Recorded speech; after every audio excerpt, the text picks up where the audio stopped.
I'm back with another video. I got my baby girl with me. Um, she got the hiccups. But no quiet time today to make a video, so she's gonna have to be in it. Here you go. No makeup. This is me. I know I look rough, but this is what it is. This is mommy mode. Um, you got the hiccups, mama. So I wanted to come on and make a video about life after pregnancy for me. And just give a couple of helpful tips. But hold on, because she's not feeling it right now. Here you go, mama. Um, I had a really rough pregnancy. I think I said that in my other videos. Ooh, what is going on, y'all? This wig. I had a couple of. I had all my pregnancies were rough, but this one was on another level. So I suffer from preeclampsia. If you don't know what that is, it is pregnancy-induced high blood pressure. So I don't have high blood pressure normally outside of my pregnancies, but I do when I get pregnant, and it usually peaks about 6 months, 7 months. No, it usually peaks about, it starts to creep at that point, but it usually peaks about 8 months. Um, with her, it peaked really early. But it can be very severe. Preeclampsia is the precursor to eclampsia. Eclampsia is when you actually seize out. I'm pretty sure the studies say that it's very rare, but actually I hear a lot of women go through it. So I'm not sure how rare it really is, but for me, I have it every pregnancy. This last one, she was born early, 34 weeks, so not too premature, but premature enough where she was not developed. And so, dealing with the high blood pressure during the pregnancy, I have to go to what's called NST appointments, and that's where they monitor you. They monitor the baby's heart rate, your contractions, and blood pressures. At that appointment, my 34-week appointment of that, and I do that twice a week. No, I was only doing that once a week. But during that is when my blood pressure went cuckoo's nest and they had to induce. Um, so of course she had to go to the NICU when she was born, and that whole process was just very stressful. My labor was natural. I had a natural labor, my baby before her, so I thought I could do it again, but this time I was on magnesium. Magnesium is a full body muscle relaxer. They put it through the IV. It gives you headaches. It makes you groggy. You can't get up. You have to have a catheter. You can't walk with it because it relaxes your whole body. It prevents you from seizing. It also keeps your blood pressure low. So being on that, you cannot get up during labor. So you can't move around. You can't get on the ball. You can't turn over. And then my labor was long. I think I started with her that morning. They had me hooked up to everything probably around, I want to say 10 or 11 o'clock that morning, and I didn't have her till the next day. I was in labor over 24, maybe like 22, 20, 20, 21 hours with her. So it was a long labor. And when they broke my water, they did a slow leak instead of breaking it. So she was actually trying to come. I could feel her coming, but every time they would check me, they would say, "No, she's too high." And I'm like, "No, I know. This is my fifth baby. I know." But it was because there was not enough water. It was because there was too much water. So every time I would contract, she would shimmy down where I felt she was coming. And then when my contraction would lighten up, she would float back up to the top because she was little. And she was 5 pounds, so that's little, but not little for a preemie. It's actually big at 34 weeks. If I would have went to term, she would have been pretty big. But yeah, so that pregnancy was rough. After that, she had to go to the NICU, so she had to get medicine in her lungs to open up her lungs. She had to be on a breathing. She had to have oxygen. She had to have a tube in her stomach because she wasn't eating, obviously, through the mouth. So after they removed all that, the tube in her stomach stayed in for a while because she was just so sleepy. Being born early, they use a lot of energy just trying to live and keep warm. The main source of their energy is trying to keep themselves warm, so you have to keep them wrapped up. So I had to keep her wrapped up a lot, which is completely different. My other four were so hot, they came out being in short sleeve, onesies, and socks. They were swaddled maybe the first few days in the hospital, but once we got home, it wasn't happening. So that was different, definitely. But her being keeping her wrapped up and being on everything. Once she came off, she did pretty well. Then she had jaundice. If you're not familiar with jaundice, it has to do with their bilirubin levels, and so she had to be under the light. And so she stayed under there for a few days. And I am a VA patient, and so the VA covers the mom, but it only covers the baby up to 7 days. So she had to be transferred hospitals because, on base they don't take private insurance. So we had to get a transport team and get her transported to a new hospital, and that was stressful. When she got to the new hospital, they claimed she was not staying warm, and that drove me crazy. I actually had just about a full-blown anxiety panic attack on my way back to the hospital because it was so stressful dealing with that. And and she was supposed to go home the next day. So now she's in a new environment. The hospital's different, and now they're telling me she won't stay warm, and everything. It makes you panic. And her temperature, they were reading like 96.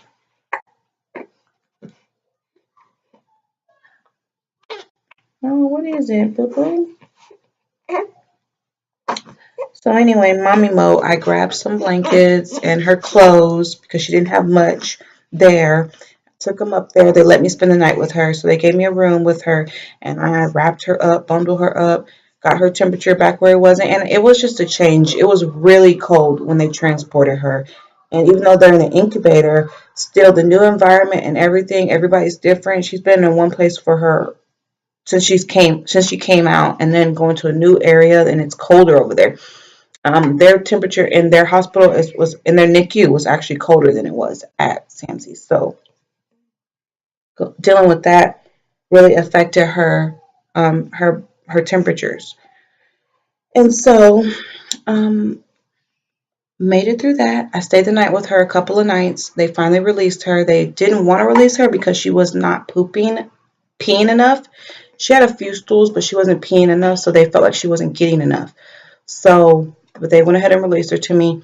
Took her to her doctor. The next day, our pediatrician found a heart murmur. So she referred us to a cardiologist, pediatric cardiologist, and who is great, by the way. She is amazing. But what she has is called a PDA, and it is when we are inside the womb, that hole is there because we receive everything we need from the placenta. We don't need to breathe on our own, like with our lungs. So, are you going to sleep, girl? So, sorry, y'all. She's in the video today, so she's got me a little distracted. But oh, there it is. Okay. But I forgot where I was at. Where was I at? Oh, so the PDA. And so it's in the upper chamber of the heart. There's a lot of people that live with heart murmurs in the lower chamber. Hers is not in the lower chamber. Those are more common. This is in the upper chamber. It is common in premature babies. Some babies that are born to term still have it as well, but it's very common in premature babies, and they usually catch it in the NICU, and they usually do surgery right away. I don't know why they didn't catch hers in the NICU. I'm not sure. What I do know is when her doctor first heard it, it was low. When she listened to her again, it was loud. So going to the cardiologist, it was the same way. It was low. She did the echo. It was loud, and so. Oh my guys. All right, guys, that was my son, my 3-year-old. Kamari, hold on. Okay, guys, sorry, back. But with that and with her first diagnosis, that signaled to her that it was trying to close on its own because they can close on their own when they pump, pump, pump, pump, pump, pump, pump, pump, pump. They're usually trying to close. When we've gone back for our third visit now, now it's just constant. And so the doctor said, think about it like a water hose. When a hole is small in a water hose and you have a leak, you hear it really loud. When the hole is big, you barely hear it. So that's kind of how I have to think about it when I'm trying to understand her heart. And she's drawn me pictures. She's explained it. It's very difficult understanding the chambers in the heart and how they work. So I get it, but it's hard for me to explain it back to someone else. So anyway, with that, I can't let her cry it out. Which, listen, if you're a mom or you have several kids, you know what crying it out is. Do not act. I don't let my babies cry. No, they cry. If they're fed and they're changed and they're dry, and they can cry and burped, they can cry. She can't do that. I cannot let her cry. So she's a little bit spoiled. No, she's spoiled.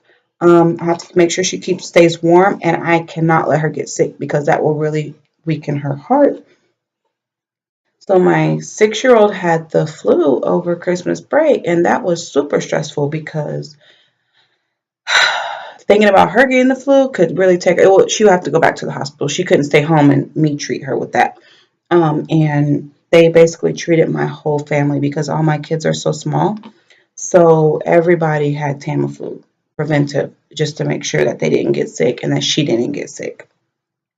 Um, but those are just a couple of things that I have to watch out with her. It's just different. When she spits up and she cries and she's choking, I have to be on I have to be on alert with that to make sure she's not causing any distress to her heart. And there are a lot of cases that are more severe. So I am by no means sulking right now. I am simply explaining my baby's condition and what I went through. Um, and going through that NICU process, I have seen so many babies that were in very, very, very, I don't want to say bad condition, but needed a lot more help than what mine's needed. So I do thank God for that. But this is just my experience, what I went through. I've never experienced having a NICU baby. I've never had a baby early.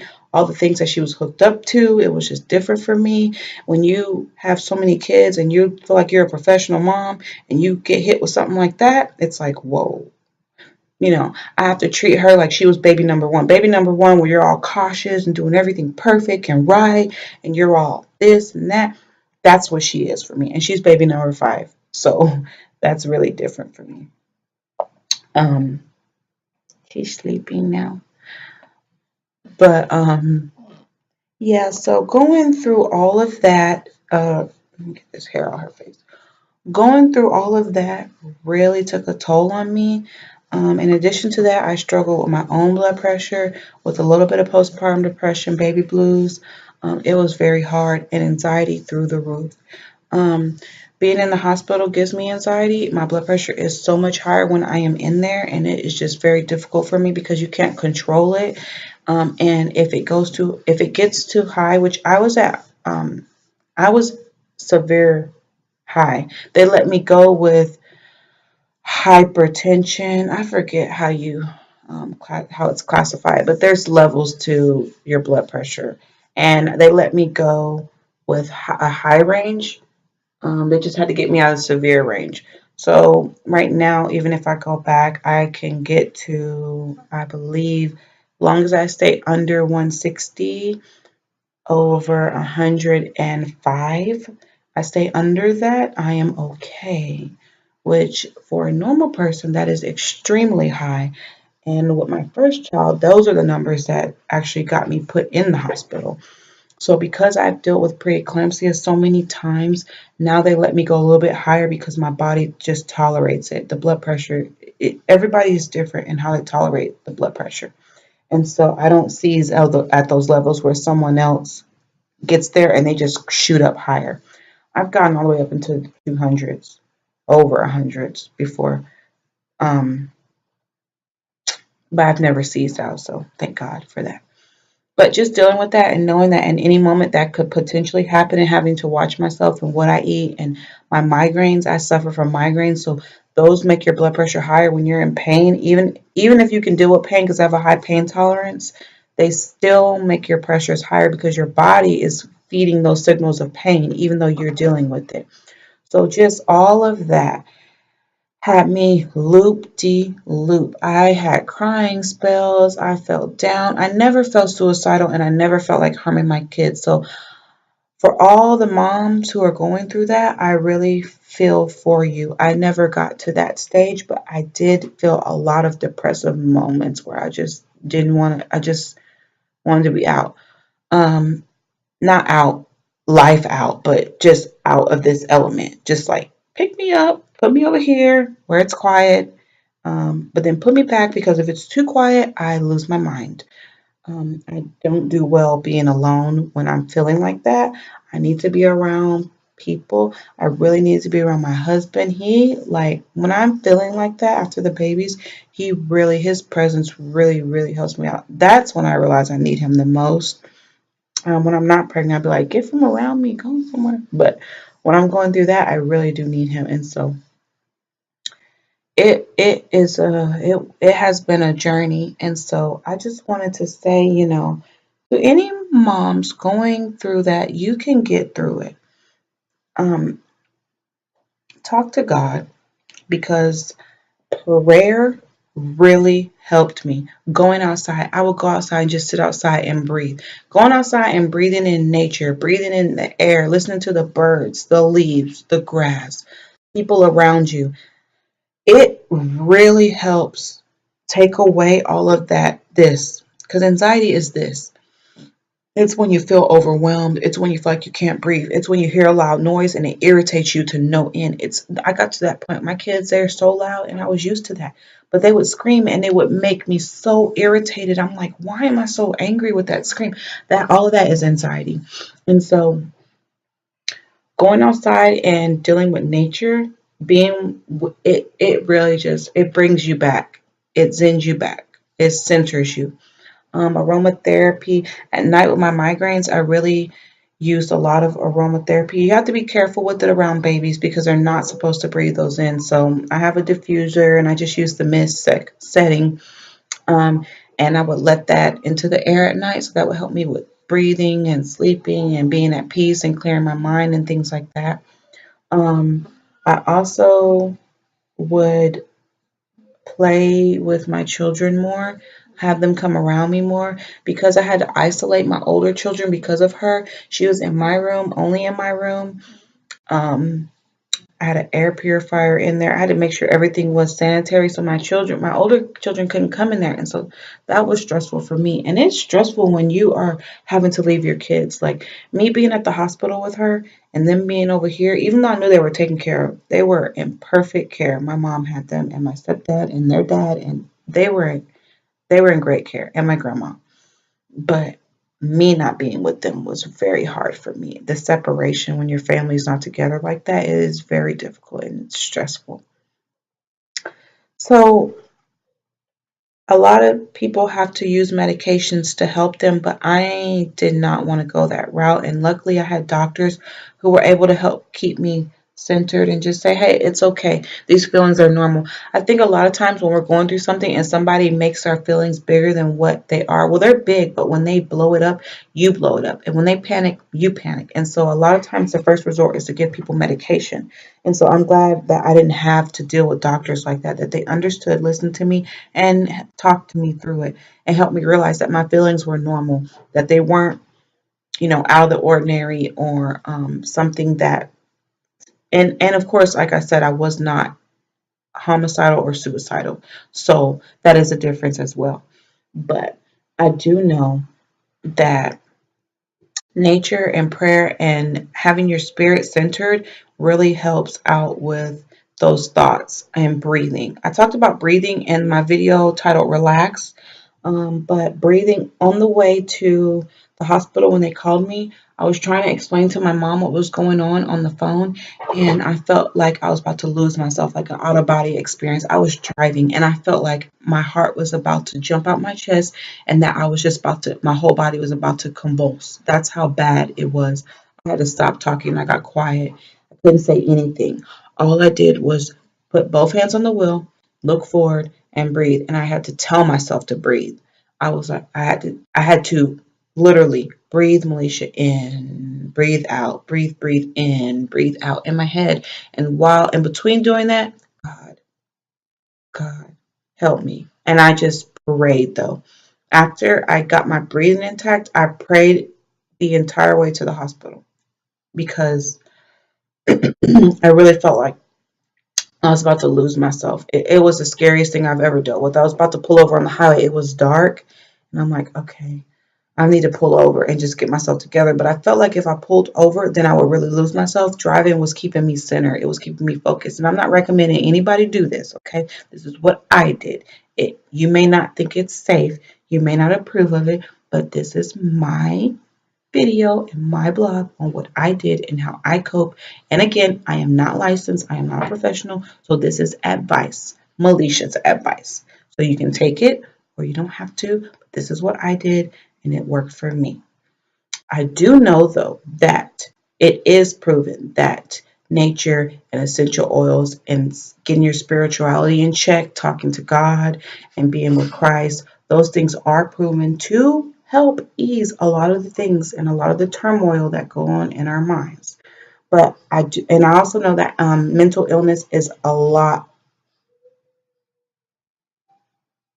Oh, hold on, guys. Baby crying. Okay, I had to put the baby down, and my 12-month-old was very upset. He's sleepy. Um, I don't even remember where I was at, but listen, these videos are not going to be professionally edited. What goes on is what goes on. This is just me here talking. Um, I'm not a professional. I don't really know how to edit these videos, so it's not something that you're going to come over here and see this professional looking video. I might get there at one point, but right now that's not where I'm at. I just want to have a platform where I can come talk and give my own personal advice. And this video is just that. So sorry guys for all the interruptions, but I am a mom first. But like I was saying, mental illness is tough for a lot of people, and especially after having a baby, when your hormones are all out of whack and you can't explain it, it makes it worse. Especially when you're used to being one kind of way or thinking one kind of way and doing things a certain kind of way, and that changes all of a sudden, and you don't understand why, and you can't explain why, and it's very difficult. And I'm going to do a video later on to the fathers that are supposed to be helping us through this. But I just wanted to come on here and share my experience of what I went through and how I coped, and just say a simple thing like going outside, praying, will go a long way. It will really help you out a lot. This wig is trash. It is trash, y'all. It was cheap. Um, but it will go a long way and it will help you out in your journey. And probably going to come back and do another video to actually pinpoint the different things that I did, a more structured video. This was just me getting on here and talking because I said I was going to do a video today and I actually ran out of time, and so I needed to do something rushed. And this is something that I want to address, but I actually want to get into what I did to actually help me cope, dig deep into that. So I'll do another video coming back on that. But this was just to let you know what I went through, how I got through it, and thanks for watching, guys. I gotta go because mommy duties call again. I will see you guys tomorrow.